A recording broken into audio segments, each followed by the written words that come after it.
د کوټ ښار پر جوین سړک باندې تر پله لاندې د کباړي بازار لګېدلی دی چې د ښار ټوله غریب او منځنۍ طبقه ورته راځي. دلته د ژمي لپاره ګنجۍ، کوټونه، جرابې او نور توکي اخلي. راغلي خلک وایي چې د نورو بازارو په پرتله باندې دلته د کباړي د اغوستلو د ګرمو توکو شیانو بیې ډېرې کمې وي. دلته سړی یو کوټ په پیدا کړي او ګنجۍ منجۍ به پیدا کړي دې دپاره په نوي خوا سره نه رسي ګرانۍ شولې حالات خراب شولو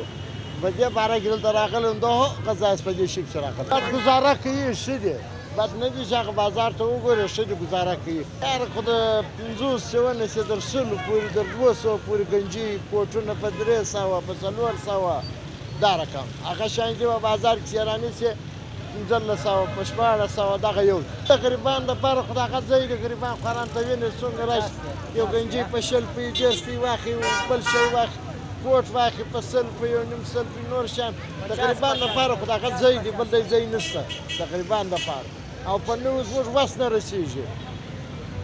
کور د بچیانو د وړو د نه پیدا کېږي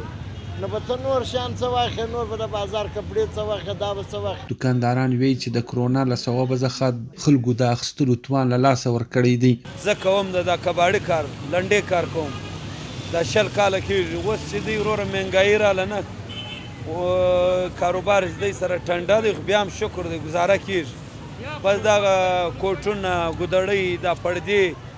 دا بیګونه دغه شیان خرڅو بس یو ټک ټوک شته په دا سیزن کې په دوبي کې نو بیا کمزوری اما مهنګایي د ضرور د 500 کوټ په 100 یا په 50 ورکوي بیا اخیستلی شي یعنې دغه یې نشي اخیستلی. کرونا ډېره سره اچولی ډېرې په تاوان او په برباد وګرځي کرونا نو دا د خلکو سره پیسې نشته خلک په وړو اریان دي په بره اریان دي په سبزي او په غوښه اریان دي نو پروژ کال او د وړم کال کوټونه په غاړه کوي 6 کال نوي نه اخلي. د کباړي بازار دوکاندار ایوب وایي چې تیر کال هم د ګرانۍ له سببه څخه د دوی کاروبار ډېر اغېزمن سوی و. د اوس د پخوا دا فرق دی چې اوس لږ یخ لګېدلی دی کوټ موټ شی خرڅېږي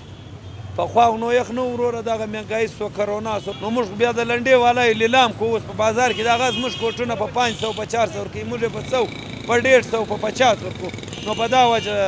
خلک اخیستلی پر ناره نه کې خرڅ نه کې دا غاړې هم لګېدلي دي ورور په 100 تر 100 په 50 خوشحاله دي تر 50 په 100 خوشحاله دي نو د هغه هم کاروبار دی د هغه هم ژوند دی. د 8 میاشتو د تېرېدو او د یخ له راتګ سره سم د کباړي دوکانداران په دې باندې ډېر خوشحاله دي چې اوس ګراکان دوی ته راځي. امید لري چې له دې سره به د دوی اقتصاد پیاوړی سي. حمید سمسور ویو ډیوا کوټه.